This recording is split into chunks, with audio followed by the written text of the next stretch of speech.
larga, voy a tratar de hacer el resumen eh, para no demorar, ya 7 minutos, seguro conforme van pasando los minutos se van a ir incorporando. Bueno, creo que es la primera vez para algunos.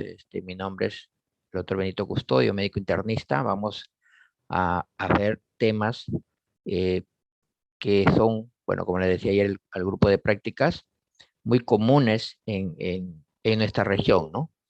Y pues en realidad la mayoría de estas enfermedades, en caso de este tema de hoy día, urticaria, angioedema y bueno, en general este, el tema de enfermedades reactivas de la piel, eh, son muy, muy, muy importantes, ¿no? No solamente el dermatólogo lo va a manejar, es más, hay algunas manifestaciones de piel que son, digamos, el origen de otros lugares, pero que se manejan en emergencia.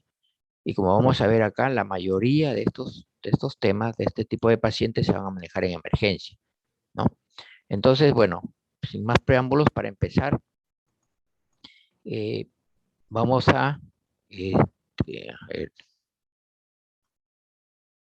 bueno, empezando el tema de hoy es urticaria y angioedema. Como le digo, en general, reacciones de la piel, ¿no? Para empezar, urticaria, creo que ya la mayoría de ustedes ya ha leído, ya tiene el concepto, ya tiene la idea de qué vamos a tratar hoy día. Como decía ahí, es una reacción vascular de la piel. Ojo, reacción vascular. Bueno, antes de seguir, atentos al comentario, a los comentarios que hagamos en la clase, porque en realidad la teoría, lo que está escrito, lo pueden leer, ¿no? Pero los comentarios en realidad son lo importante, lo que ustedes tienen que llevar, ¿no? Del día a día de cada clase. Es más, siempre hay comentarios en los que a veces se ponen hasta en algunas alternativas para las preguntas. Bueno, siempre he hecho esto con los grupos, la mayoría siempre ha tenido a bien, por lo menos algunas preguntas al final de la clase para tratar de aclarar algunos puntos que quedan todavía, digamos nosotros, en el aire, ¿no?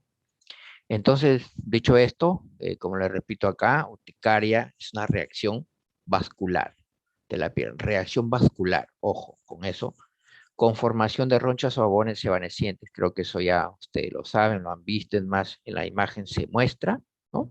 Que puede ser agudo o crónico. Son los puntos importantes, ¿no? Puede haber más detalles, ¿no? El tipo de ronchas, la formación, cómo es el centro, cómo son los bordes, si coalescen, si son desvanecientes, como dice ahí, evanescentes. Son características que sí hay que tomar en cuenta para al final hacer el diagnóstico. Pero lo importante es eso, ¿no? Reacción vascular de la piel, hablando de urticaria. Entonces, en ese sentido, pues, por lo menos tenemos ya la idea de qué es una urticaria. Obviamente, después vamos a hablar de lo que son los desencadenantes, ¿no? Y lo otro que, perdón, el otro término que está asociado, que pueden ir juntos, pueden presentarse en el mismo paciente o que puede ser por separado, es el angioedema, ¿no? Como vemos ahí en la imagen, es un edema del tejido subcutáneo agudo, es inestable obviamente porque el paciente se complica y es circunscrito. Obviamente que en este tipo de pacientes lo que hay que ver, ojo, con el angioedema, son pacientes que se pueden complicar, ¿no? Que pueden inclusive necesitar una ventilación aérea con un ventilador mecánico, porque hay pacientes que pueden hacer que un edema de glotis y obviamente va a obstruir la vía respiratoria. Y la única opción para mejorar en este caso sería una invasión invasiva, ¿no? Una ventilación invasiva. Entonces, en general, es un edema del tejido subcutáneo, ¿no? Y sobre todo que es agudo, inestable y es circunscrito. La mayoría se presenta, pues, sobre todo como ven ahí en la imagen, en los párpados, en la lengua, puede ser en los genitales, ¿no? Generalmente es en las partes blandas. Entonces, hablando de epidemiología, ¿no? Como dice ahí, este es un cuadro en donde por lo menos hay que saber puntos básicos, ¿no? Que en general, pues un 15% de la población en algún momento puede tener este evento, ¿no? Tal vez alguno de ustedes lo ha tenido, ¿no? Eh, para ver ahí sobre todo en esta diapositiva, hasta un 40% pueden hacer solo ronchas, hasta un 10% pueden ser solo angioedema, ¿no? Porque como les digo, pueden ser que en algún momento se presenten las dos características, pero puede ser también que solo tenga uno, un paciente un abón, el otro puede ser angioedema simplemente, ¿no? Y hasta un 50%, como dice ahí, pueden hacer ambos, ¿no? Es más frecuente en mujeres, obviamente, de repente en algunos casos eh, se va a presentar como vemos ahí, más frecuente en esos, pero en general hay personas que a veces por el tipo de trabajo, por el tipo de contacto, por el ambiente donde laboran, puede que de repente sea más en varones, ¿no? De acuerdo al desenvolvimiento en nuestro medio, ¿no? Y en promedio, pues 35 a 60 años es más frecuente. Obviamente en los niños, que es, digamos así, algunas patologías infecciosas que también se puede presentar, ¿no? Pero bueno, hablando de en promedio, de grupo etario, 35 a 60 años es más frecuente, ¿no? Con respecto a la fisiopatogenia, pues hay obviamente múltiples factores desencadenantes que van a llevar a que a este paciente o esta persona tenga esa reacción, ¿no? Sobre todo hay dos tipos de desencadenantes bien esclarecidos, ¿no? Bien determinados. Uno, que son los mecanismos inmunológicos y los otros no inmunológicos, ¿no? Estos sí tienen que saberlo por lo menos para poder diferenciar que cuando busquen o cuando tengan un paciente con este tipo de lesiones, hay que buscar o haces exámenes complementarios o simplemente por la característica de la lesión, das un tratamiento y manejas el paciente. Obviamente hablamos de mecanismos inmunológicos cuando hay intervención de diferentes células, ¿no? Hablamos de los linfocitos B, hablamos de otro tipo de células, sobre todo los que están relacionados con alguna patología oncológica, con alguna enfermedad de fondo, ¿no? Y los mecanismos no inmunológicos, como dice ahí, pues son mayormente lo que están mediados por anticuerpos como la inmunoglobulina E, ¿no? Y hay otros que no son mediados por esto, ¿no? Generalmente son reacciones directas que ocasionan ¿cómo se llama? El degranulamiento de las células cebadas o los mastocitos, ¿no? Como vamos a ver más adelante. Entonces, dentro de los desencadenantes, pues hay alimentos, ¿no? De repente en alguno de ustedes o alguno de sus familiares o tal vez han visto algún, si hay alguna pregunta, parece que escuché algo. Si hay alguna pregunta pueden hacerlo, no hay problema. Bueno, seguimos entonces. Hay reacciones por alimento, ¿no? Cambios emocionales. Ojo con esto, cambios emocionales, de hecho que hemos tenido, por lo menos en la emergencia, personas, pacientes que han llegado por este tipo, ¿no? Hay algunos que dicen, pues se desmayan porque no, porque tuvieron un problema intenso, tuvieron un estado emocional intenso y hasta hay algunos que aparentemente dicen, bueno, no tienen nada, pero hay pacientes que se desmayan. Hay cambios emocionales que pueden ocasionar este tipo de lesiones. Ojo, esto sí, por lo menos en emergencia, siempre se van a presentar este tipo, ¿no? Trastornos hormonales también son característicos, ¿no? Y los procesos autoinmunitarios son sobre todo la urticaria crónica, los que a veces aparecen, desaparecen con tratamiento, o a veces espontáneamente, y posteriormente de nuevo aparecen 4 meses, 6 meses, sobre todo quienes, por ejemplo, un paciente con linfoma pueden tener un tipo de reacción de este tipo a nivel de piel, ¿no? Este tipo de patologías que generalmente se asocian, ¿no? Entonces, como decimos, es una enfermedad en la que principalmente la célula involucrada es el mastocito, ¿no? Ese es lo que hay que tener en cuenta siempre. Este mastocito se activa, ¿no? Libera todo lo que tiene en su contenido, ¿no? La histamina, que es el principal sustancia, ¿no? Que va a desencadenar toda la reacción, ¿no? Que posteriormente tenemos, ¿no? Y todo lo que está acá. Igual hay activación de nervios sensitivos, por eso es que hay una sensación de escozor. No solamente es una vasodilatación, en la fisiopatología o en la patología de esta enfermedad tiene que ver con dilatación de vasodilatación de los, bueno, como su nombre dice, no valga la redundancia, una dilatación. De tal forma que en esa dilatación, en esa vasodilatación, hay una extravasación de plasma que va a ocasionar al final, ¿no?, el abón o la roncha. O en el caso del angioedema, vamos a tener una extravasación importante de líquido, ¿no? Entonces, aparte que hay una dilatación de vasos sanguíneos, sobre todo, este, sobre todo en alteración a nivel venoso y a nivel ganglionar, ¿no? A nivel venoso, que es principalmente en donde se da la vasodilatación, y a nivel linfático, ¿no?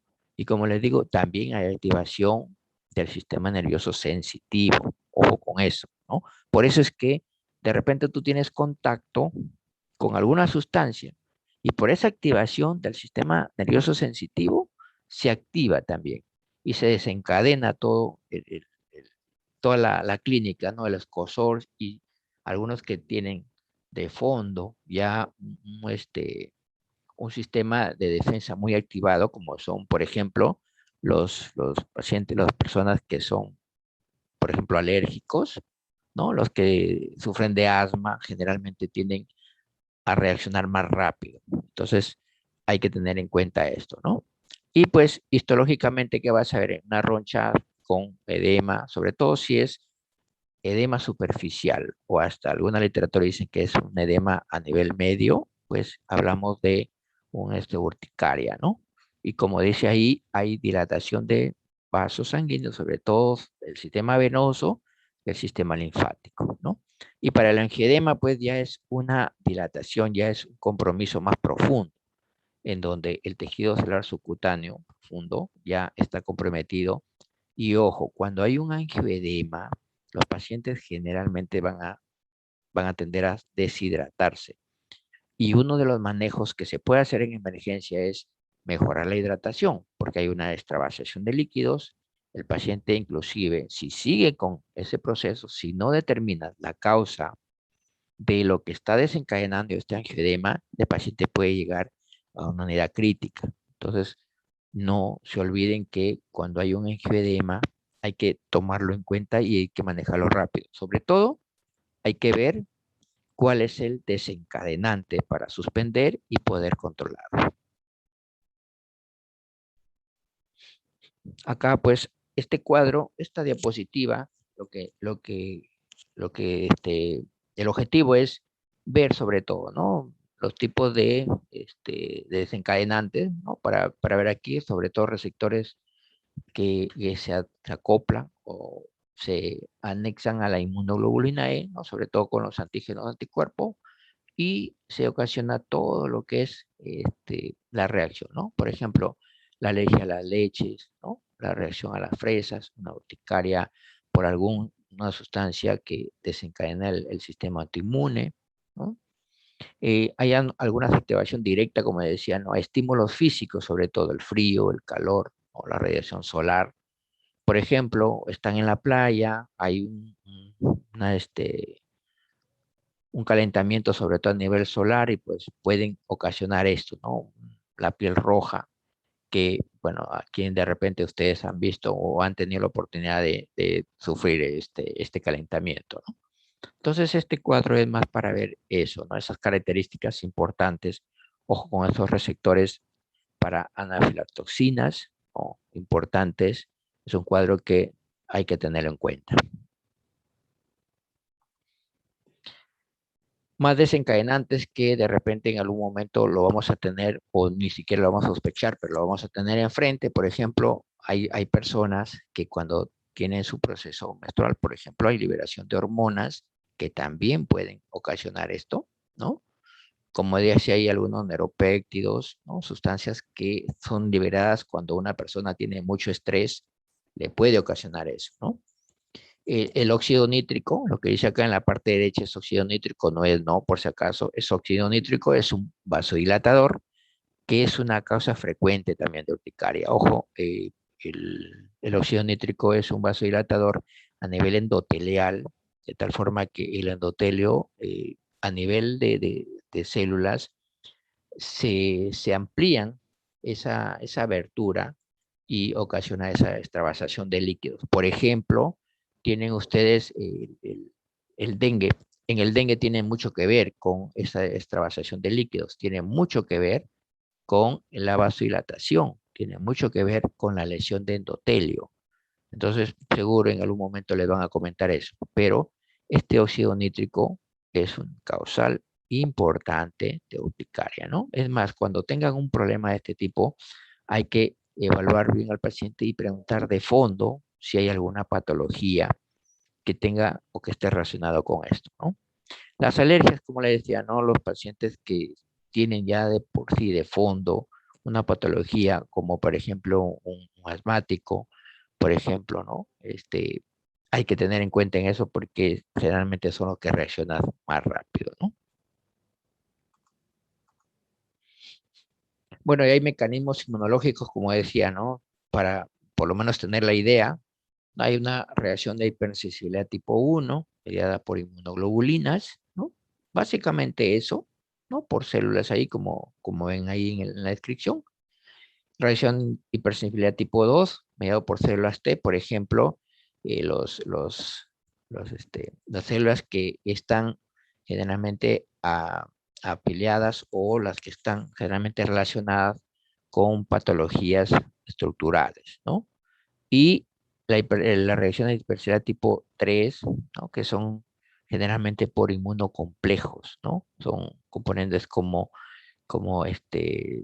sustancias autoinmunes que causan una urticaria, por ejemplo, en el lupus, ¿no? El lupus que es una lesión en donde no se va a resolver no se va a resolver en menos de 24 horas, generalmente duran varios días, ¿no? Que es, digámoslo así, algo diferencial con una urticaria por otro tipo de desencadenante, ¿no? Entonces, ayer creo que comentamos con el grupo también, el grupo de práctica, hay características diferenciales, ¿no? Que vamos a comentar más adelante.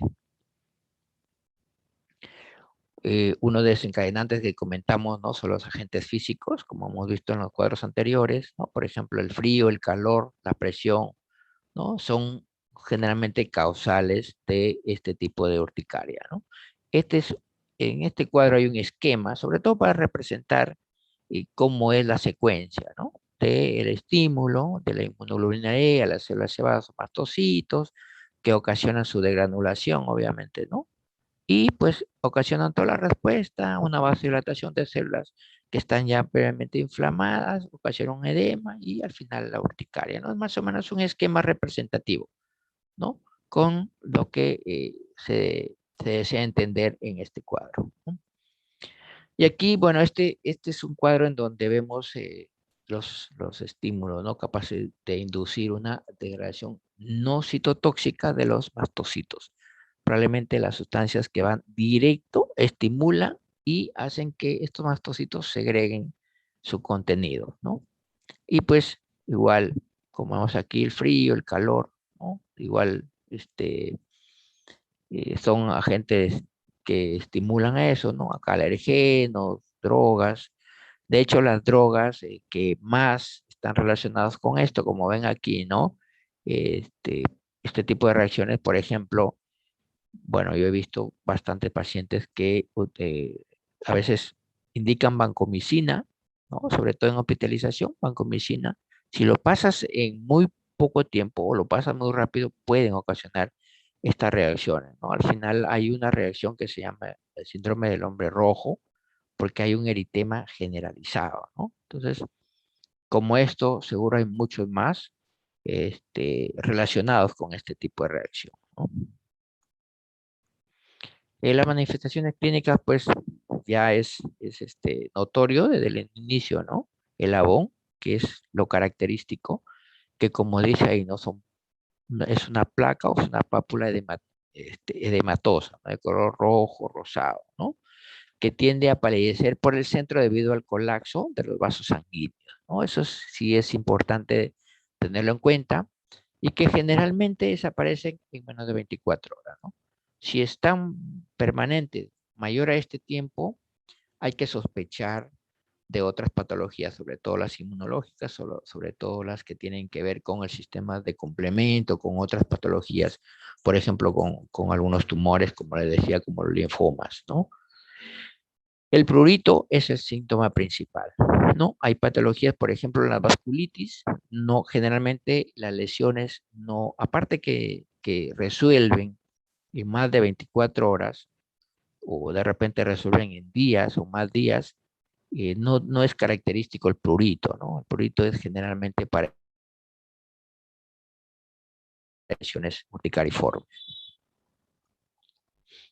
El angioedema, en cambio, pues, lo característico, ¿no? Es el edema, ¿no? Característico que es generalmente en párpados, generalmente en labio, o a nivel testicular, a nivel escrotal, ¿no? Son muy característicos esos edemas que se presenten en ese tipo de tejido, ¿no? Entonces, bueno, esto igual tenerlo en cuenta los sitios más característicos de presentación del angioedema, ¿no? A veces llegan los pacientes al consultorio, ¿no? En consultorio externo dicen presenté ronchas en todo el cuerpo, pero cuando llegan a veces ya no hay esos sabones, esas ronchas. De repente llegan al consultorio y no lo ven. Pero si ustedes por lo menos quieren ver o demostrar que ha habido ahí una reacción urticariforme, ¿qué hacen? Presionan, bueno, no tan superficial ni tan fuerte, presionan y se van a formar estos termografismos, ¿no? Estas marcas, como decimos nosotros, que paulatinamente se pueden ir borrando, ¿no? Con el pasar de los minutos. Pero generalmente cuando una persona ha tenido una reacción, llega al consultorio y a veces ya no llega con las ronchas, ¿no? Ya no llega con los sabones. Y esto es una forma de comprobar que pues ha habido ahí una reacción, ¿no? Estas son las características clínicas. Ojo con este cuadro. Bueno, eso sí les digo, hay que leer este cuadro porque hay muchos datos que son importantes a tenerlos en cuenta, ¿ya? Sobre todo las características, los ejemplos, ¿no? Que te dan acá es muy importante. Prácticamente es un resumen de todo lo que estamos comentando, ¿no? Para hacer en referencia a una urticaria aguda, generalmente son brotes menores a 6 semanas y la parte crónica mayor de 6 semanas, ¿no? Y generalmente una urticaria física, o sea, cuando hay un estímulo físico, el frío, el calor, la radiación, puede ser que estos estímulos ocasionen lesiones que duren pocas horas, ¿no? Entonces, digamos que es una característica diferencial, pero que en realidad, pues, al final siempre hay una reacción, ¿no? Y todo lo que está allá, ¿no? Aquí, por ejemplo, una urticaria por contacto, generalmente en 30 minutos, ¿quién no ha tenido de repente una reacción? No sé, por un polvo, un talco, puede ser por una sustancia química, por un ambientador, por muchas sustancias que pueden ocasionar esta reacción, ¿no? El angioedema, pues, como dice acá, ¿no? Habitual, eh, este, puede estar después de la roncha de los sabones o puede que se presente solo, ¿no? Entonces, como hemos visto más adelante o como hemos visto previamente, puede ser que el angioedema esté asociado a la urticaria o que se presente solo, ¿no?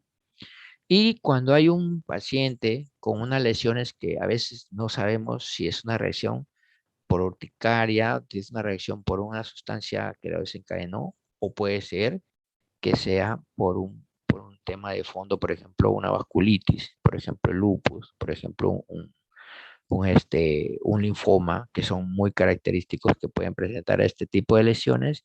Lo que haces ahí, pues, si estás en duda, hacer una biopsia, ¿no? Eso lo vamos a ver más adelante, pero ese es digamos así, lo característico que tienes que hacer cuando tengas una lesión de este tipo. Bueno, este cuadro hay algo parecido el anterior, pero lo que me interesa acá, hay otros tipos de urticaria que no los menciona arriba, ¿no? Por ejemplo, estos que son desencadenados por el aumento de temperatura, sobre todo a nivel corporal central, ¿no? Cuando uno hace un ejercicio intenso, hay personas que pueden presentar esto, ¿no? Entonces, más que una reacción por alguna sustancia tóxica, es más por el ejercicio intenso. Hay pacientes que presentan inclusive este tipo de reacción cuando, por ejemplo, están mucho tiempo con el sudor a flor de piel, ¿no? Están sudorosos y les puede ocasionar una reacción de este tipo, ¿no? También hay este tipo de urticarias. El diagnóstico generalmente es clínico, ¿no? El diagnóstico ustedes, en la gran mayoría, pues no tienen que pedir exámenes complementarios, ¿no? Salvo que, como les repito, tengan que hacer un diagnóstico diferencial. Si en ese caso están en dudas porque de repente tienen unas lesiones que, bueno, están permanentes, ya tienen más de 4 semanas, 6 semanas, que no tienen escozor, que a veces duele, que aparecen y desaparecen. Entonces ahí ustedes dicen, bueno, a ver, hagamos una biopsia porque puede tratarse de otra patología, ¿no? Pero por lo demás el diagnóstico pues es clínico, como ven ahí el tipo de lesiones, algunas que coalescen, ¿no? Ojo, coalescer significa que una roncha, conforme va creciendo de tamaño, se junta con otra y parece que se hace una más grande. Y cuando dicen una roncha o evanesciente, significa que la roncha desaparece. Bueno, les comento esto porque hay términos que se parecen y que probablemente en las alternativas de las preguntas, bueno, yo voy a dar las preguntas para este caso, hay que leer bien, ojo con los que estamos comentando, ya después no me digan no lo comentaron, ¿no? Entonces, esto sí hay que tomarlo en cuenta. Una cosa es coalesciente y otra cosa es evanesciente, por si acaso. Ya les voy avisando. Entonces, como dice ahí, diagnóstico clínico, ver las lesiones, la mayoría en estos sitios se presentan, ¿no? Es más, algunos lo presentan a nivel de cuando hay presión en la correa, a veces por medios físicos, ¿quién no ha tenido esas características, ¿no? Pero cuando hay, dependiendo de la causa, pues estos son los sitios más frecuentes, ¿no? En el tórax, en la espalda, a nivel de cuello, ¿no? Eso ya prácticamente te da el diagnóstico sin necesidad de hacer análisis complementarios. Bueno, este es digamos así como un cuadro sinóptico, ¿no? Para más o menos llegar al final a hacer el diagnóstico. Una historia clínica completa, el tipo de lesiones, ¿no? Si hay enfermedades de fondo y diferenciar lo que dice ahí, ¿no? Si tengo unas lesiones características, pues me inclino más por una urticaria, ¿no? Pero si hay unas lesiones que no tengo, digamos, tan preciso, pues hacer una biopsia para descartar que no sea una vasculitis, ¿no? Y si pues es otra patología, le das tratamiento y sí, ¿no? Igual acá, igual, para ir descartando, ¿no? Sobre todo, tratar la enfermedad de base o tratar el desencadenante, ¿no? Básicamente es un cuadro sinóptico en donde ustedes dicen, pues, o es por un desencadenante inflamatorio infeccioso o es porque tiene un problema de fondo, ¿no? Que lo está ocasionando. Igual para el angioedema, también, ¿no? Es importante medir los niveles de complemento como el C4. Ojo que estos análisis son comunes, ¿no? Eso ya ustedes cuando entren al hospital, que de hecho me parece que ya a partir de enero creo que ya van a empezar a rotar en los hospitales, bueno, por lo menos esos comentarios hay. Y probablemente vean los pacientes ya directamente y vamos a tener estos análisis, ¿no? Cuando tengamos algún paciente de esto. Porque, bueno, dicho de paso, en el hospital regional sí hay de este tipo de pacientes, ¿no? Que llegan con angioedema por otras causas, no necesariamente porque se intoxicó con alguna sustancia. A veces hasta por sustancias de contraste pueden ocasionarse esto. Entonces, este angioedema, como dice ahí, ¿no? Ver los niveles, ver antecedentes familiares y la historia clínica completa que nos va a ayudar bastante, ¿no? Entonces, y de acuerdo a eso, ir descartando. Estas son pruebas complementarias, sobre todo para lo que les sigo comentando, ¿no? Para que les estoy repitiendo ya varias veces, ¿no? Si sospechas de una enfermedad diferente a una urticaria desencadenada por alguna sustancia contaminante, pues haces estas pruebas, ¿no? Entonces, por ejemplo, un hemograma, una vértebra de sedimentación globular, sobre todo cuando hay una vasculitis, por ejemplo, esto que le piden, un paciente con artritis reumatoide también puede tener este tipo de lesiones, no tan características, pero sí lesiones eritematosas, sobre todo a nivel del nudillo de los dedos, de la mano, de los pies. Entonces, ahí sacas otros exámenes, como una velocidad de sedimentación globular, ¿no? Cuando hay puede haber que haya, por ejemplo, el Helicobacter pylori es una de las enfermedades que te pueden ocasionar este tipo de lesiones, no características como ronchas, pero sí lesiones eritematosas a nivel de piel. Por eso les decía al inicio, no necesariamente estas lesiones de la piel lo ve el dermatólogo en el consultorio. La mayoría generalmente se van a resolver en la emergencia. Entonces, importante determinar la causa de lo que estás viendo, ¿no? Hay manifestaciones en la piel de enfermedades que son orgánicas, que son estructurales, ¿no? Entonces, sigo repitiendo, hay linfomas, hay tipo de tumores, hay tipo de patologías que se manifiestan con este tipo de lesiones como son las lesiones urticariformes, ¿no? En el tratamiento, bueno, lo que dice ahí, hay antihistamínicos de primera generación y hay de segunda generación, ¿no? Ojo, primera generación y de segunda generación. Los de primera elección, los que generalmente dices, bueno, llega un paciente con urticaria, voy a darle, lo primero que le das es un antihistamínico de segunda generación.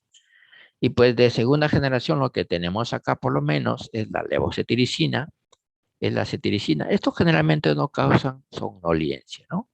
Los antihistamínicos de primera generación generalmente sí causan un poquito más de sueño.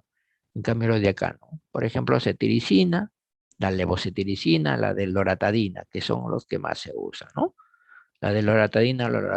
Y acá, en los antihistamínicos de primera generación, lo que más se usa y hasta la actualidad es la clorfeniramida, ¿no? Es la que generalmente le damos, que también son buenos para el manejo de primera línea, ¿no? O sea, lo que primero debes dar.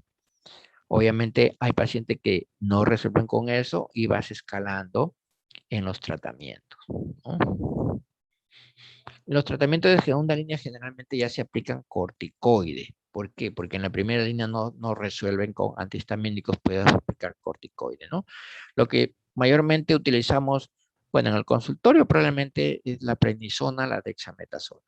Pero cuando hay un paciente que está con una urticaria asociado a un angioedema, la mayoría maneja con hidrocortisona.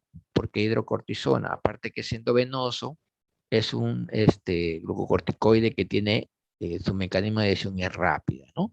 Entonces, por eso es que se utiliza la hidrocortisona.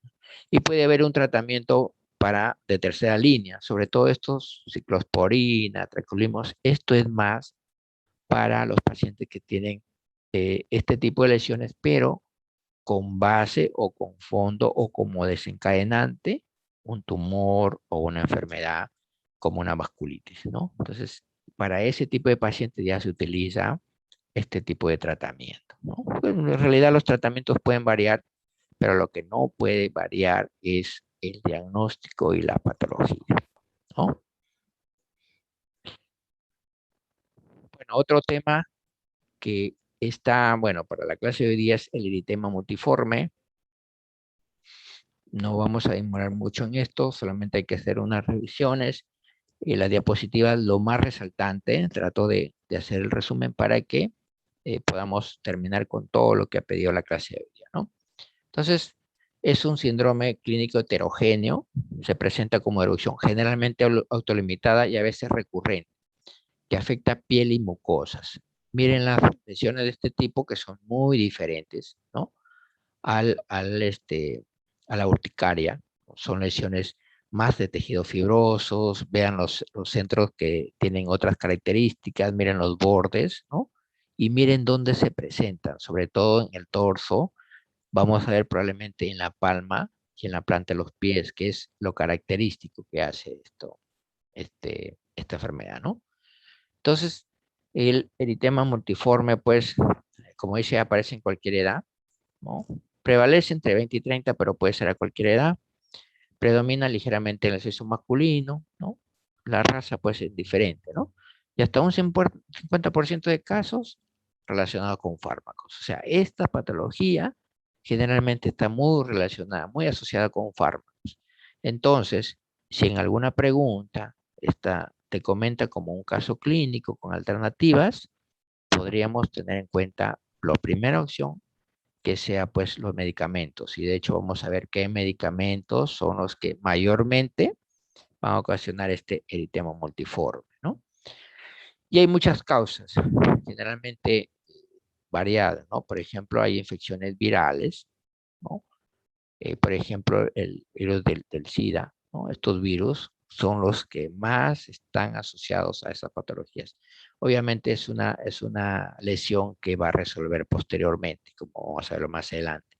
¿Ya? Entonces, miren la cantidad de infecciones virales que pueden ocasionar esta lesión, ¿no? Infecciones bacterianas, ojo con esto, el Mycoplasma pneumoniae también puede ocasionarlo, ¿no? Y las infecciones fúngicas, ¿no? Entonces, esto, y miren acá, la malaria está también dentro de las infecciones desencadenantes, ¿no? Para este eritema multiforme.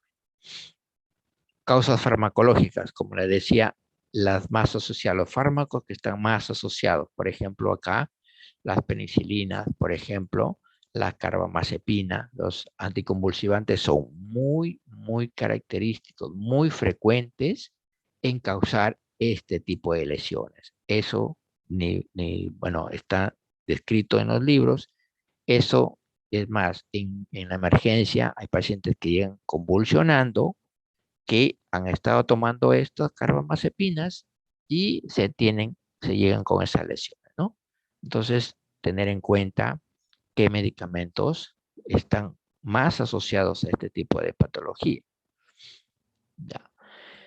Bueno, dentro de la patogenia aquí hay una reacción tipo 3 mediada por inmunocomplejo, ¿no? Que van a desencadenar todo lo que es secuencia, inflamación y al final las lesiones, ¿no? Van a ocasionar una necrosis isquémica a nivel epitelial, ¿no?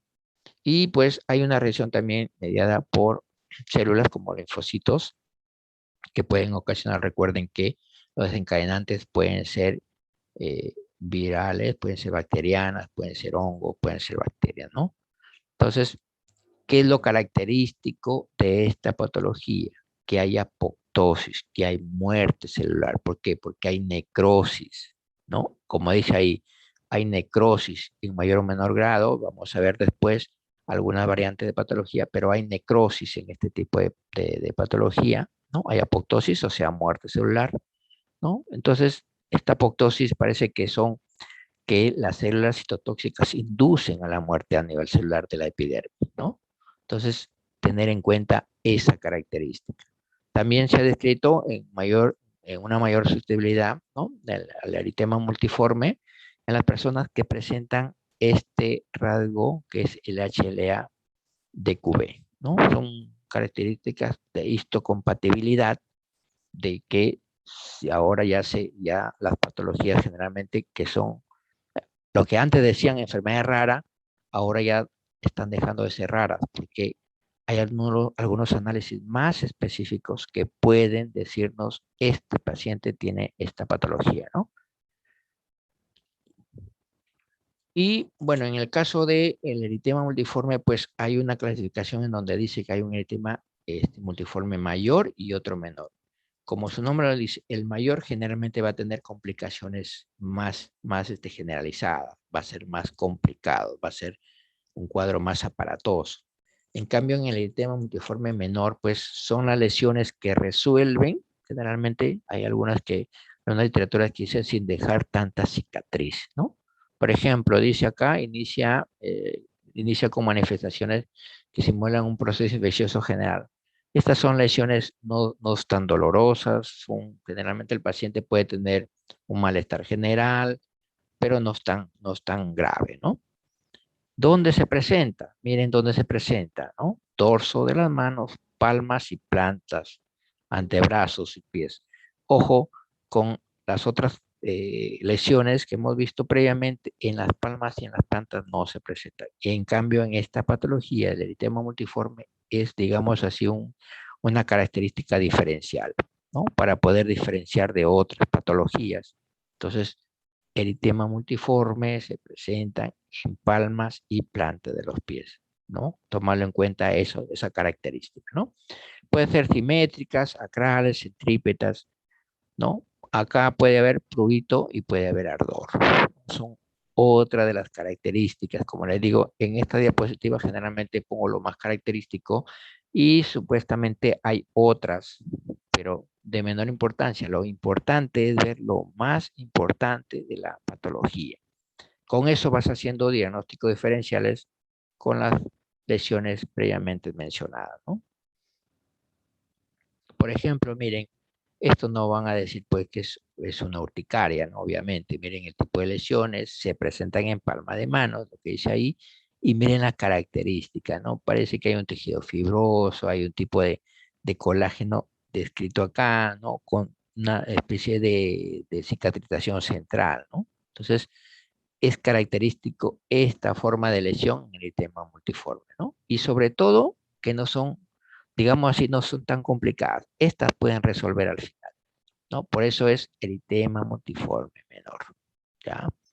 En cambio, en el eritema multiforme mayor, aparte de las lesiones vistas en piel, en dorso, en palmas y plantas y en los demás sitios, van a lesionar mucosas, ¿no? Como vemos acá. Entonces, por ejemplo, en el eritema multiforme mayor, en el globo ocular puede haber un exudado, ¿no?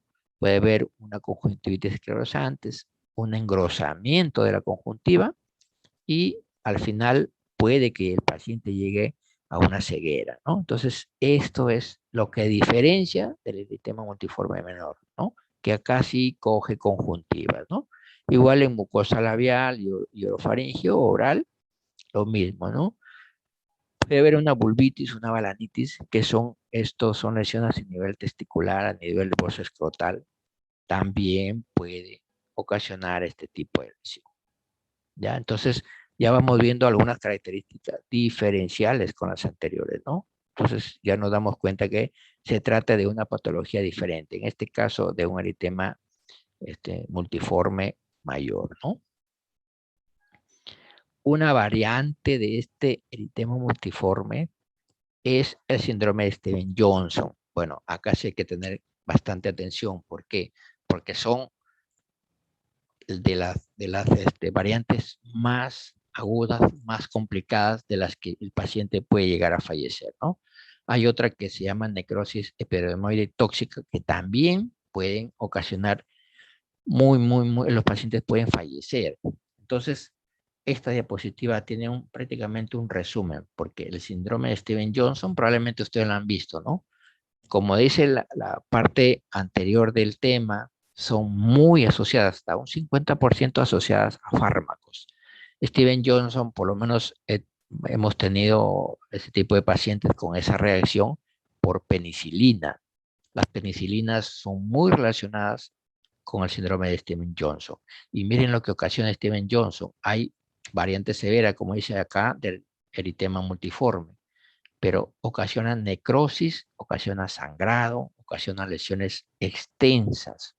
La mortalidad puede ser hasta un 5% si no lo tratas a tiempo, ¿no? Es un síndrome de hipersensibilidad producido por una reacción antígeno-anticuerpo, en este caso, la penicilina o los antibióticos que generalmente están muy asociados, que ocasionan esta necrosis de los epitelios cutáneos y mucosos, como ven acá.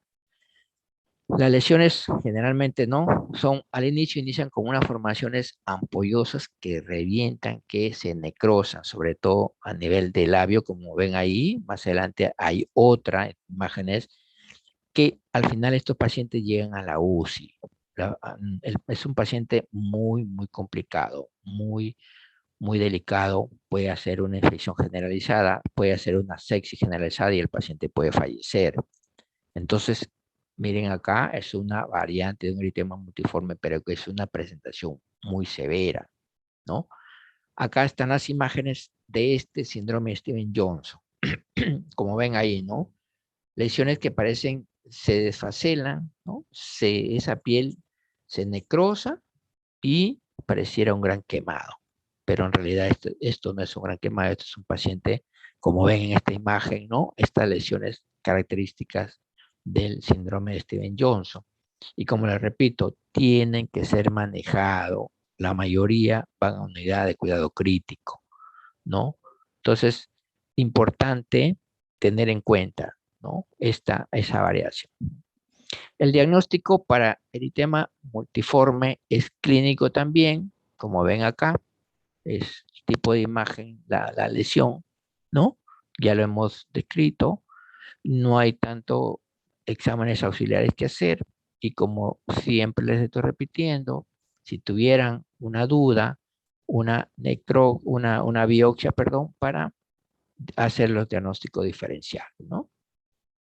Bueno, aquí un cuadrito que por lo menos van a tener un diagnóstico diferencial con el eritema multiforme. Por ejemplo, un ectima, que generalmente es una especie de lesión costrosa, que si lo retiras segrega una sustancia media gelatinosa, ¿no? Un edema hemorrágico agudo, enfermedad de Kawasaki, bueno, son las más comunes, ¿no? Un eritema anular, inclusive con un eritema puedes confundirlo. Miren acá todos los diagnósticos diferenciales, ¿no? Incluido la urticaria, como hemos visto, la urticaria, bueno, digamos que sí se diferencia, ¿no? Pero también entrarían en los diagnósticos diferenciales, ¿no? Lesiones parecidas como el lupus eritematoso subagudo, ¿no? Como un herpes gestacional, ojo con estas que son muy comunes, ¿no? El tratamiento para el eritema multiforme, sobre todo en el eritema multiforme menor, pues que es un cuadro, digamos, no tan aparatoso, eh, los corticoides, ¿no? Sobre todo tópicos, ¿no? Aciclovir, siempre tratando de ver que no sea el desencadenante, sobre todo cuando se trata de un herpes, porque los herpes también, pues, como secuelas, aparentemente pueden ocasionar esto, ¿no?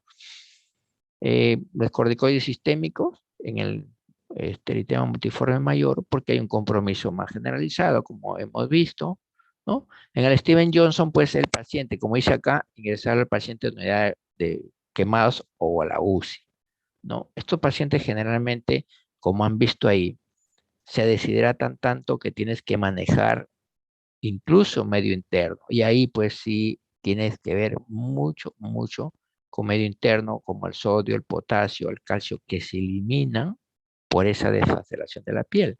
Hay que manejar terapia para el dolor, porque esa piel que está desfacelada, el paciente va a tener mucho dolor, mucho, mucho dolor. Hay que manejar eso, ¿no? Entonces, acá la literatura menciona al inicio corticoides, pero en realidad lo que hace generalmente un Steven Johnson es que generalmente, como la piel está prácticamente descubierta, la mayoría hace sepsis por infecciones agregadas, ¿no? Aparte de que tienes que manejar el dolor y el medio interno, las lesiones al descubierto, como decimos nosotros, tienen que ser protegidas y tienes que darle cobertura antibiótica, ¿no? Bueno, este es lo de la fuente de información y ese es, bueno, hoy día nos ha tocado una clase muy extensa. Vamos a hacer esto en resumen. La otra parte, al final, las preguntas, al final, los comentarios, ¿ya? Para no demorar. El otro, eh, el otro tema que incluye en esta clase, bueno, es una clase muy extensa, al final hemos tratado de hacerlo lo más resumido. El otro tema es necrólisis tóxica, que también es una de las lesiones muy complicada, ¿no? Que es un paciente que también se va a utilizar corticoide, como vamos a ver ahí. Bueno, como les repito, bueno, en nuestro hospital llega todo tipo de pacientes y también hemos manejado, incluso al inicio de COVID, hemos tenido un paciente parecido que bueno, gracias a Dios no tuvo COVID, pero se salvó porque en realidad fue una necrosis, o perdón, una necrosis periodómica tóxica, ¿no? Era una chica de 18 años que salió a los 28 días después de haber estado ahí. Bueno, como dice ahí, necrólisis tóxica es una dermatitis exfoliativa devastadora, como es ahí. Esto es la lesión característica, ¿no? De este paciente. Puedes tenerlo como un paciente como un gran quemado también, como un Steven Johnson, no casi, porque en Steven Johnson tú vas a ver la piel con aparentemente ampollas necróticas, ¿no? En cambio esto, digámoslo así, que se diferencia un poco porque la piel se desfacela todito y se sale toda la piel y sangra, obviamente, ¿no? Entonces es un paciente, estas son las características de esta lesión, ¿no? Es sobre todo, como dice acá, ¿no? Se exfolia la piel, se quema la parte de la piel, ¿no? Hay necrosis y hay desprendimiento, como dice ahí, de la epidermis que produce las ampollas flácidas. O sea, estas son generalmente al inicio ampollas que se rompen y se queda ahí, ¿no? La mortalidad es hasta el 50%. Miren, la mortalidad es hasta el 50%. Esto sí es, digamos así, una de las lesiones muy complicadas, agudas, que tienes que tener el manejo inmediato, ¿no? Su epidemiología, siempre pongo una diapositiva para tomarlo en cuenta. Hay algunas características epidemiológicas que sí deben saberlo. Por ejemplo, predominio en el sexo femenino, ¿no? Digamos, predominio no necesariamente puede ser así, también pueden tener pacientes varones con más frecuencia en algunas zonas, ¿no? Mayor incidencia en pacientes con VIH, eso sí es cierto, porque ya tienen de fondo reacciones, los VIH tienen muchas características reaccionales, ¿no?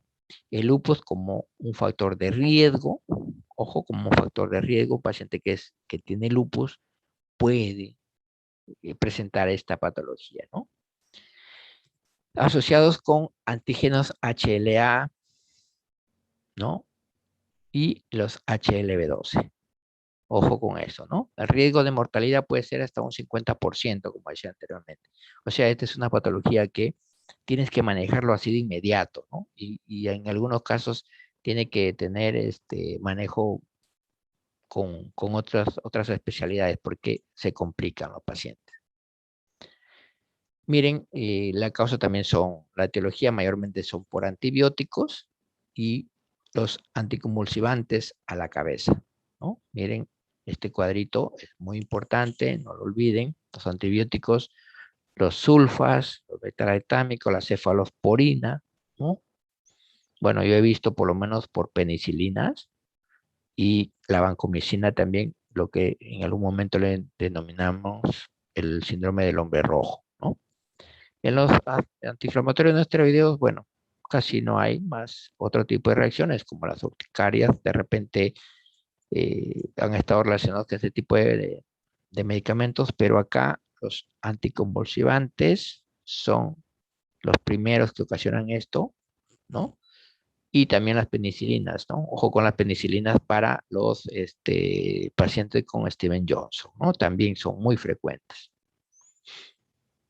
Entonces acá, miren la patogenia, el principal mecanismo patológico es la apoptosis, o sea, muerte celular, muerte de las células epidérmicas, ¿no? Entonces hay muerte y obviamente esta muerte es mediada por células citotóxicas, ¿no? Las propias células segregan sustancias tóxicas que ocasionan la muerte, la apoptosis, ¿no? Y hay muerte celular, como decía ahí, ¿no? Bueno, este es un cuadro, un resumen, digámoslo así, para ver todo el proceso, ¿no?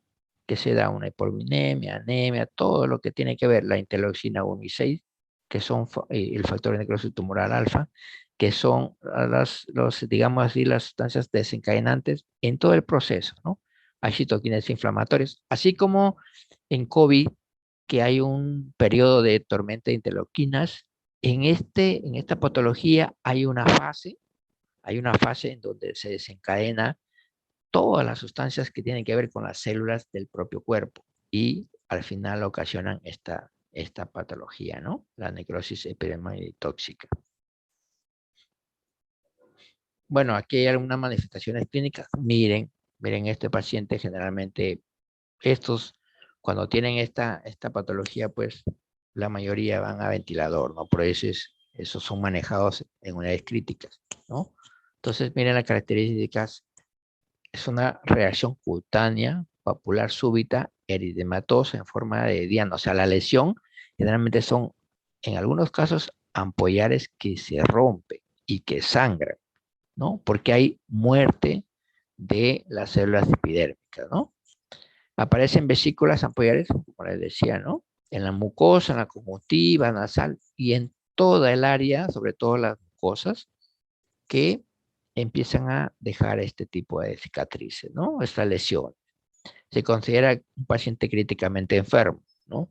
Y ojo, siempre cuando tengan un paciente de este tipo, que de hecho cuando sean internos seguro lo van a recibir, porque para irles adelantando, y creo que ustedes ya lo saben, el primero que recibe el paciente cuando no está el asistente es el interno, porque creo que hasta está por encima de la enfermera, el interno es el que pone, determina, pone un RP y pide ayuda obviamente al asistente, ¿no?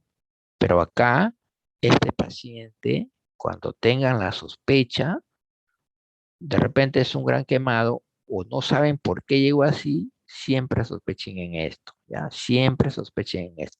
Y cuando hay una piel desfacelada, cuando hay una lesión sangrante como este tipo, no se olviden que estos pacientes tienen mucho dolor, porque las terminaciones nerviosas están al aire libre y eso les ocasiona mucho dolor. Entonces, nunca se olviden de ponerles algo para el dolor y la hidratación, obviamente, ¿no? Entonces, las características de esta patología, pues, son vesículas ampollosas en la mucosa que se rompen, que sangran, ¿no? Es un paciente críticamente enfermo, como lo repito, hay alteraciones electrolíticas, renales y metabólicas. ¿Por qué? Porque como la piel está desfacelada, está deshidratando totalmente el paciente, por eso es un paciente críticamente enfermo y hay que ver, lo primero que tienes que ver ahí es el sodio que se va a eliminar, el potasio que hace hipocalemia, porque se están desperdiciando mucho de esos electrolitos, ¿no?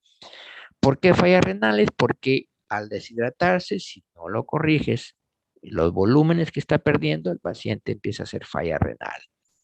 Y metabólicas, obviamente, hay más formación de lactato, hay más formación de ácidos, hay alteración del metabolismo y se desencadena todo lo que es sustancias tóxicas, ¿no? De este paciente. Entonces, esto sí es un paciente que se va a manejar por emergencia. Esto no es exclusivamente de dermatología, porque estos pacientes no los ve el dermatólogo, esto lo vemos en emergencia. Entonces hay que tener mucho cuidado con esto. ¿Tienen alto riesgo de sepsis y falla multiorgánica? Por supuesto, porque se pueden infectar, ¿no? Con bacterias, con virus, con muchas sustancias que al final hacen una sepsis y el paciente puede fallecer. Entonces, acá sí está la verdadera acción de la emergencia, ¿no? Y miren, ¿no? Aquí las lesiones, hay diferentes, obviamente están en diferentes etapas, ¿no? Lesiones múltiples, como dice ahí, vesículas ampollosas al inicio y paulatinamente, ¿no? En la parte B, en la parte derecha, que se van rompiendo, se van haciendo sangrantes. Miren esta lesión acá, que aparentemente hay una lesión sangrante, es una ampolla con un contenido sanguinolento, se desfacela y esto es al final, ¿no? Cuando las erosiones ya, generalmente esto se va poniendo un poquito duro, rígido, ¿ya? Y esto ya pues un paciente que ya tiene sus cicatrices, ¿no? Pero más o menos es todas las fases como se va presentando esta patología. El diagnóstico es clínico también y obviamente cuando hay que hacer un diagnóstico histopatológico, pues generalmente buscando alguna patología inmunológica, una vasculitis, igual se hacen las biopsias, ¿no? Entonces, como dice aquí, en el examen histopatológico se evidencian queratinocitos necróticos, ¿no? Como hemos visto en la mayoría de esta enfermedad, pues hay muerte celular, ¿no? Los queratinocitos son los que generalmente se, se, se necrosa, se muere, ¿no?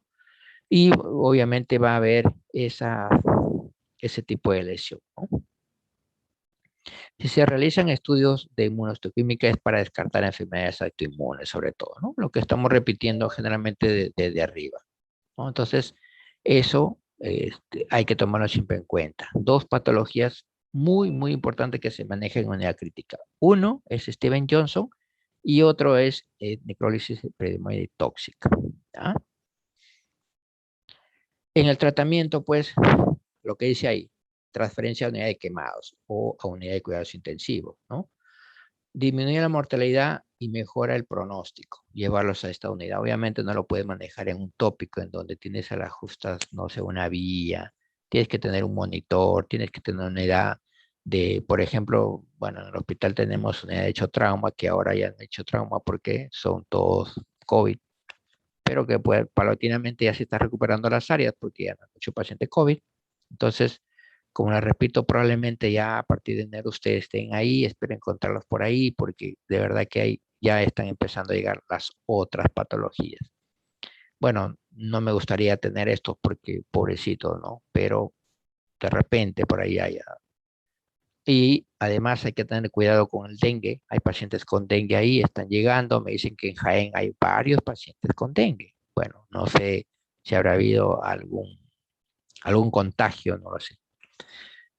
Bueno, y como dice acá, ¿no? El tratamiento tiene que ser en unidad crítica, ¿no? La extensión de la lesión epidérmica debe ser evaluada diariamente, ojo, diariamente, y puede ser expresada como porcentajes en superficie corporal, ¿no? Como un gran quemado, como, bueno, creo que en cirugía ya les han explicado, ya les han enseñado las áreas, la regla de los 9, la regla de los 18, y toda esa situación que a veces por fórmulas lo sacan preciso, pero ya cuando uno lo ve repetidas veces, ya tiene la idea de inmediato cuánto de porcentaje de área quemada, ¿no? En este caso sería área lesionada, ¿no? Porque no es un gran quemado. La reposición con fluidos y electrolitos, los que le decía, ¿no? El sodio y el potasio son los electrolitos que mayormente se pierden y hay que corregirlo, ¿no? Ojo que si un paciente hace deshidratación severa, como en estos pacientes, en este tipo de lesiones, el paciente va a hacer falla renal, con seguridad va a ser falla renal.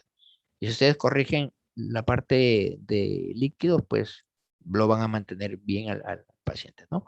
Lo que tienen que ver por lo menos es cómo se dan cuenta que el paciente está haciendo falla renal, porque la orina está más densa, más concentrada o no orina. Por lo menos ya tienen la idea de que este paciente está muy deshidratado. No, los electrolitos, pues eso ya se va a manejar, ¿no? El sodio, hay fórmulas, pero igual también se pueden ir manejando paulatinamente. Bueno, no es el tema de hoy, solamente el tema de hoy es lesiones este, reactivas de la piel, ¿no? Debe usarse también calentadores corporales, lo que le decía, el paciente puede hacer una baja de temperatura porque la piel está desfaselada, ¿no? Hay pérdida de calorías, obviamente las dietas, no se olviden las dietas con aumento de calorías, generalmente 30 por kilo, generalmente para tratar de no dejar que el paciente haga digamos así, lesiones celulares, porque tiene que ver con las calorías, las fuerzas, el metabolismo, tiene que ver con las calorías también, ¿no? Entonces, la alimentación vía, vía oral generalmente es por una sonda, porque en la boca la mayoría de pacientes la mucosa está dañada. Hay que tener mucho cuidado con este tipo de alimentación para este tipo de pacientes, ¿no?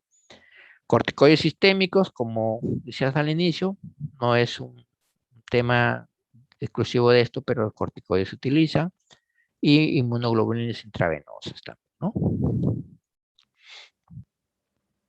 Esta es una escala de Scorten para ver el pronóstico, ¿no? De gravedad que tiene este tipo de pacientes, ¿no? Entonces, miren, edad mayor de 40 años, generalmente es un punto, ¿no? Y ven más o menos el puntaje y el porcentaje más o menos aproximado de mortalidad. Estos son pacientes que pueden fallecer, ¿no? El cáncer, la frecuencia cardíaca, ¿no? El área de superficie comprometida, generalmente más de 10%, también se considera como un punto. la urea sérica mayor de 28, el bicarbonato menos de 20 y la glucemia mayor de 152. Estos valores que sí les van a pedir en emergencia a ustedes mismos, contándolos, ya tienen este porcentaje de mortalidad. Más o menos es la idea para ver cuánto de supervivencia o cuánto riesgo de morir tiene su paciente, ¿no? Por lo menos este cuadrito no se olviden, porque seguro que va a venir una pregunta de acá. Ya les estoy regalando una pregunta, ¿no? Y bueno, acá está lo que significa estos dos términos, ¿no? El otro tema y el último que vamos a tocar es el tema nodoso, ¿no? Entonces, para no ya cansarnos mucho, porque creo que es muy extensa la clase, vemos la definición, ¿no? Erupción aguda, nodular, eritematosa también, no supurativa, ¿no? Que se encuentra confinada sobre todo en las superficies extensoras de los miembros pélvicos. Ojo, confinada a las superficies extensoras de los miembros pélvicos. Esto más o menos para diferenciar de las otras. Miren, mayormente se va a dar acá, ¿no? La inflamación ocurre en el panículo, o sea, en la grasita de los miembros, y se cree que es una reacción de hipersensibilidad retardada. En realidad, hay algunas literaturas que dicen que sí, que es una hipersensibilidad retardada, porque pareciera que lo que ocasiona eso ocurre muchas horas antes, ¿no? Mucho tiempo antes. Y esto se aparece generalmente después de un largo tiempo, ¿no? Entonces, es una reacción de hipersensibilidad retardada, ¿no? Mediada por células, ¿no? Que a la larga hay una formación de granulomas, como dice ahí, ¿no? Tras la pubertad, el eritema nodoso es 6 veces más en mujeres, ¿no? Entonces, esto también, digamos, por lo menos para tener en cuenta cuando tengas que hacer un diagnóstico diferencial, varía de acuerdo al área geográfica, ¿no? Puede ser acá, puede ser en otro lado, asociados con HLA-B8, y rara vez cronifica, o sea, rara vez quedan estas lesiones muy permanentes, ¿no? La etiología generalmente es trixocócica, el principal agente causante en la etapa infantil, ¿no? Lesiones ocasionadas por estreptococos. Puede ser idiopática, sobre todo esto es mayormente en adultos, ¿no? Esto sí es común en adultos, ¿no? Las reacciones de hipersensibilidad a fármacos hasta un 10%, ¿no? También los fármacos pueden ocasionar esta lesión, ¿no? Entonces, este eritema nodoso tiene estas características generalmente que son mayormente en los miembros extensores de las partes pélvicas, sobre todo en los miembros inferiores, ¿no? Es, digamos así, una característica para ir diferenciando de las otras patologías. Puede que haya algunas condiciones asociadas, ¿no? Lo que dice acá, bacterias, hongos, virus. Ojo con estos cuadros, ¿no? Algunas drogas, como dice anteriormente, hasta el 10%, una enfermedad inflamatoria intestinal, como la enfermedad de Crohn, que pueden ocasionar esto también, ¿no? Una colitis ulcerosa, ¿no? Y otro que siempre esto también se ven son los linfomas. Los linfomas, la leucemia, de hecho tenemos un paciente, pues ya no tengo las fotos, me gustaría que lo hubieran visto, es un paciente que tiene esas lesiones características, ¿no? Es una leucemia mieloide aguda que tenemos en el servicio, ¿no? Que no es COVID de paso. Entonces, miren estas características, ¿no? Que tiene. En la patogenia, pues, ¿qué es lo que implica, no? Implica el depósito de inmunocomplejos en vénulas sectales de las grasas subcutánea, ¿no? Como ven, el tejido en la parte muscular grasa, ¿no? En donde se presentan estas lesiones, ¿no? El reclutamiento de neutrófilos con formación con formación de especies reactivas de oxígeno, ¿no? Producción de factor necrosis tumoral alfa I. ¿Qué significa esto? Miren, cuando hay una infección, los primeros, las primeras células, los leucocitos primeros que van a enfrentar eso son los neutrófilos, ¿no? Los neutrófilos con los linfocitos que están en la batalla, digamos así, de la patología,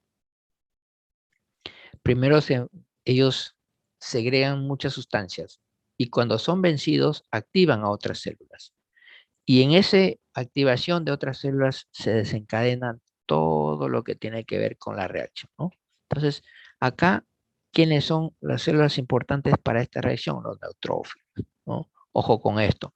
Acuérdense que los neutrófilos, cuando hay una infección pulmonar, por ejemplo, los neutrófilos, ¿no? Cuando hay una infección por virus, también hay neutrófilos, ¿no? Y recordar siempre que los neutrófilos son, digamos así, después de los leucocitos, los neutrófilos son los primeros en aparecer en una infección por cualquier agente, ¿no? En este caso, bacteriano, ¿no?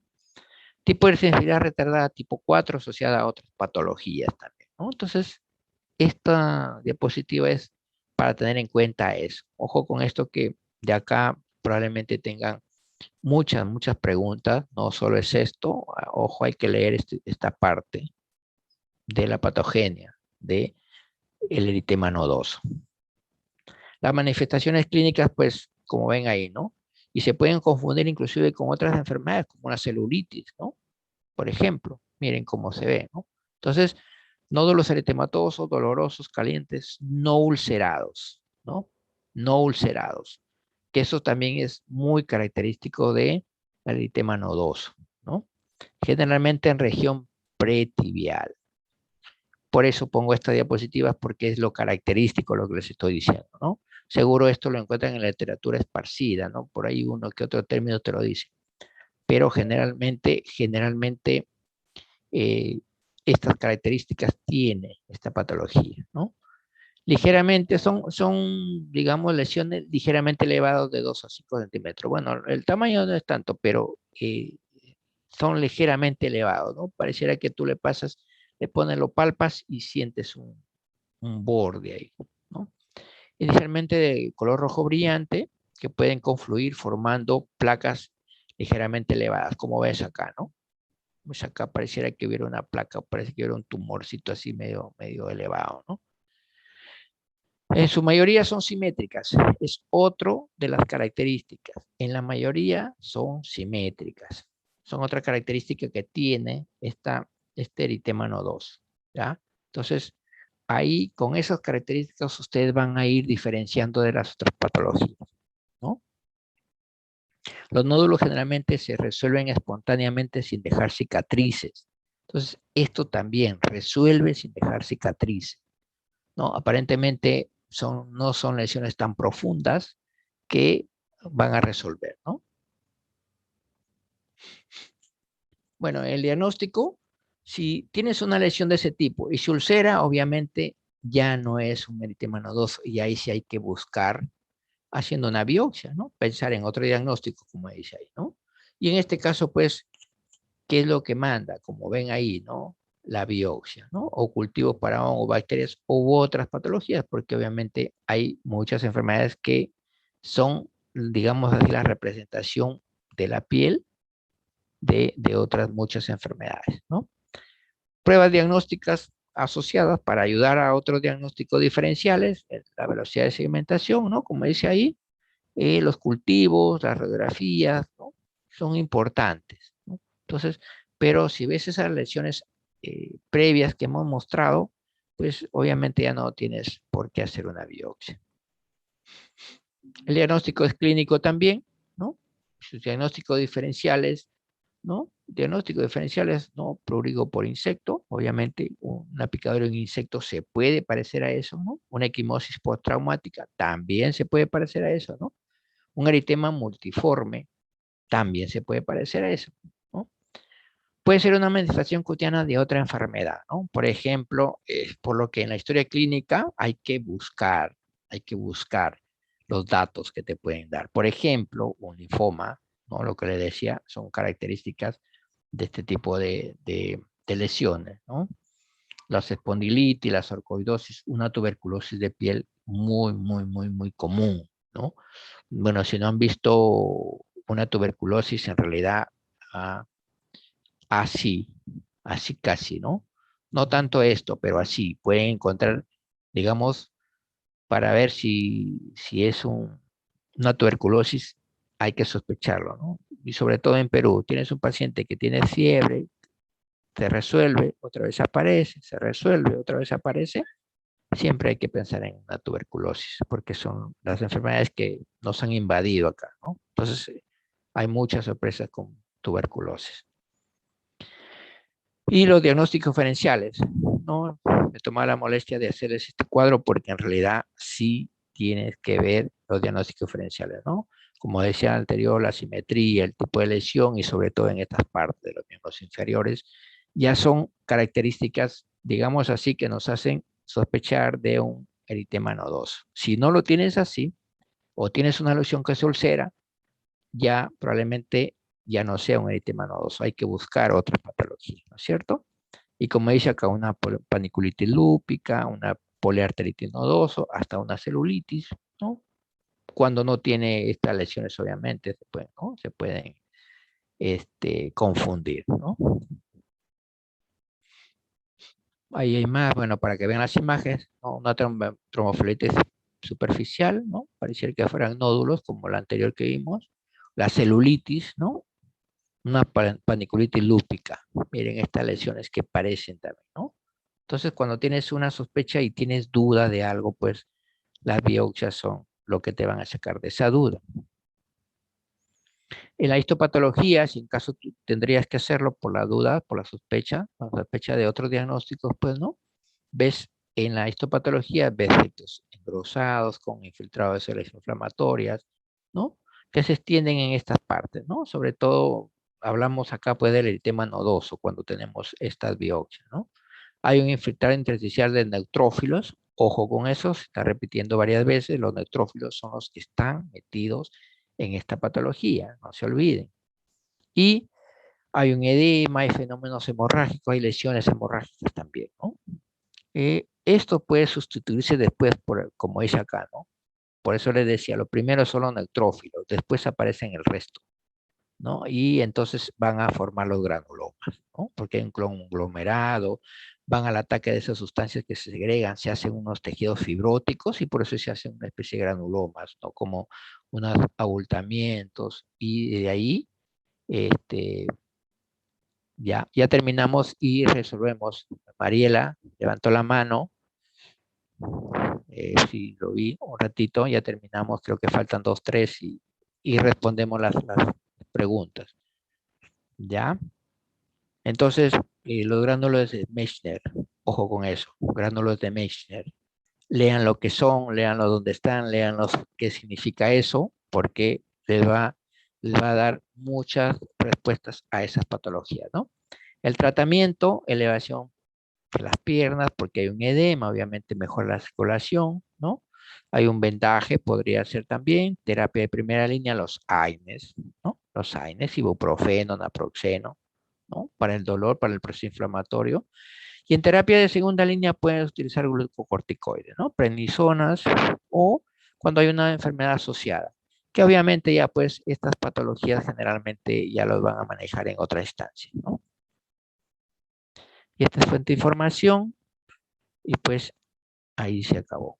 A ver, levantó alguien la mano, por favor. Doctor, muy buenas tardes. Buenas Sí, tardes, te escucho. una pregunta. Bueno, usted estaba hablando de la histopatología en cuanto al eritema nodoso, pero eso es cuando aparece. Pero en el caso de un paciente que, bueno, ha tenido antecedentes de ese tipo de lesión y ya desapareció la lesión, ¿tendría que esperarse a que vuelva a aparecer para que se haga ese examen o de qué otra manera se le puede valorar? No, a ver, si tú tienes, por ejemplo, vamos a decir así, ¿no? Vamos a ver. Por ejemplo, este paciente ya prácticamente está resolviendo, ¿no? Ahí está resolviendo. Y tú dices, acá, pero ¿y si es otra patología? Le haces biopsia, ¿no? Y en la biopsia te va a salir esto, ¿no? Pero si ya llegó un paciente que ya solamente tiene cicatrices, que ya está resolviendo, ya no le vas a hacer biopsia, ¿no? Porque ya está en resolución. O puede ser que llegue en un tiempo, como más o menos en 6 u 8 semanas, puede resolver, de repente ya llega sin lesiones, solamente una ligera cicatrices. Pero es probable que el paciente ya no tenga molestias, ¿no? Y entonces ya no se va a ir a la consulta.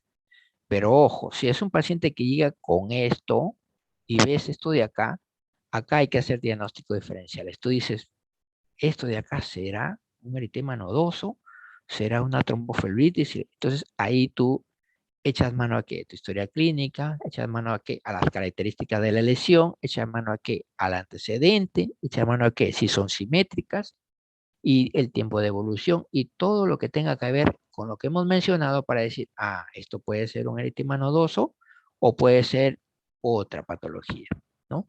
Y por ejemplo, si aquí tienes mucha duda y sospechas de una vasculitis, pues le haces biopsia, ¿no? Porque como tú dices, es correcto. No puede ser que llegue el paciente de repente que ya cuando resolvió, ya no van a tener que hacerle biopsia, ¿no? A menos que tenga algún otro síntoma o que esté presentando y que está ahí la lesión, ¿no? Entonces, ahí sí, obviamente. ¿Correcto? Sí, A doctor, ver, gracias. No, solamente era justamente lo que usted se estaba refiriendo, si es que ya no tiene más síntomas asociados, solamente era eso. claro, claro. Ah, ya, ok. Ya, a ver, chicos, ¿alguna otra pregunta, algún comentario? Escucho. Bueno, casi vamos a tener ya hora y media, así que larga, pero hemos tratado de hacer un resumen. Como les decía, son importantes lo que comentamos, ¿no? Seguro van a leer mucho más ustedes, porque estos son resumen, solo son diapositivas, y por el tiempo, pues, hemos tratado de resumir. Pero si hubiera algún comentario, alguna pregunta sobre todo de esto, de una vez háganlo, coméntenlo. Porque, ojo, no, como les digo, cada docente que hace su clase son los que hacen las preguntas, ¿no? Entonces, no siempre las preguntas se repiten, no siempre todo está en la diapositiva, ¿no? Siempre hay preguntas que salen extra. Yo les digo acá, por lo menos les comento, ¿no? Puede ser que alguna alternativa sea lo que está en la diapositiva, ¿no? Pero por eso les digo, lean bien. Y en el momento, bueno, ustedes ya han dado muchas veces exámenes y saben cómo es una pregunta, ¿no? Entonces, importante, bueno, antes hacían casos clínicos, ahora creo que son con respuesta única, porque ya todo va al sistema. Pero bueno, igual, alguna pregunta, comentario, algo que tengan que expresar.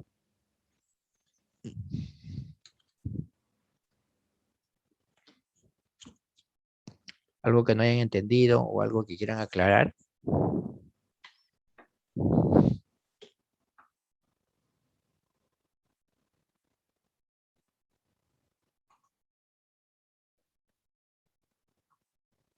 No hay preguntas, no hay comentarios. El delegado de grupo, no sé si es Jesús o el delegado es otro delegado de todo el salón, o no, Buenas no tardes, tengo doctor. idea. Sí, ya. ¿Tú eres el delegado de todo el salón o solamente delegado del grupo? Del El grupo creo código. que 20. Ah, ya, correcto. A ver, entonces creo que, no sé si las clases las tienen, igual me envías el correo para enviarte las clases. Ujú. Pero, O en todo caso, no sé si lo tendrán ya, si no, los envío. Por lo menos para que tengan la idea de base de qué leer. No, esas cositas que le digo, léanlo porque seguro hay algunas cosas que tienen que aprender. Sobre todo lo que tienen que aprender es lo que a ustedes les va a servir, ¿no? Hay mucha teoría que de repente saben de conocimiento, pero de repente no les sirve tanto en el momento de aplicar a una patología. Cada región tiene patologías más comunes, más frecuentes, ¿no? Y bueno, ustedes creo que son noveno ciclo, noveno, décimo, no, sí, no noveno. tengo noveno, entonces este año prácticamente ya noveno, décimo, quinto año, les queda un año más y al internado, ¿no? Entonces, hay que aprovechar esto. Seguro, no sé si me irá a tocar el mismo grupo en infectología, pero en infectología sí esto se trata más a fondo, ¿no? Esto es solamente manifestaciones de piel y esto pues son digámoslo así, las clases son más superficiales, más prácticas, porque en infectología sí se habla pues de factores, de interleuquinas, se comenta cómo actúa y es, digamos, una clase más profunda. La mayoría de enfermedades en este caso pues son manifestaciones de una enfermedad que a veces es más estructural, ¿no? Entonces, en ese sentido, pues, esta clase de dermatología, estos temas sobre todo, bueno, tal vez una urticaria lo manejen ahí, tal vez, ¿no? Porque la mayoría se manejan en emergencia, ¿no? Y eso sí tiene un manejo rápido. Ya, entonces, ¿algún comentario, algo que tengan que preguntar? Bueno, no sé, a ver, el delegado me dice, ¿cuántos son exactamente? Exactamente 65, doctor. 65, ya, bueno. He tenido registrado aquí 57. Ya le tomé foto de pantalla a los alumnos. Ya, listo. Y entonces, a ver, ¿algún comentario? Si no hubiera más comentarios, ya pues ahí terminamos la clase. No se olviden de los diapositivas más o menos que leímos. Y creo que la próxima clase es el 18, me parece. Ya, bueno, con el delegado del salón, creo que sí tiene mi número, ¿no? Sobre todo Sí, para doctor. coordinar para coordinar las clases, cuando estoy de turno, porque nosotros hacemos guardia diurna, guardia nocturna, si estoy en el día, a ver si lo coordinamos para la noche, ¿no? Para no perder la clase. Claro, me avisa. ¿Ya? Claro, claro. Ok. Ya entonces, si no hay comentarios, preguntas, ahí quedamos y nos vemos la próxima clase. ¿Ya, chicos? Gracias, Gracias, doctor. doctor. Muchas Ya, gracias. correcto. Gracias, Ya, doctor. nos vemos. Hasta luego, hasta luego.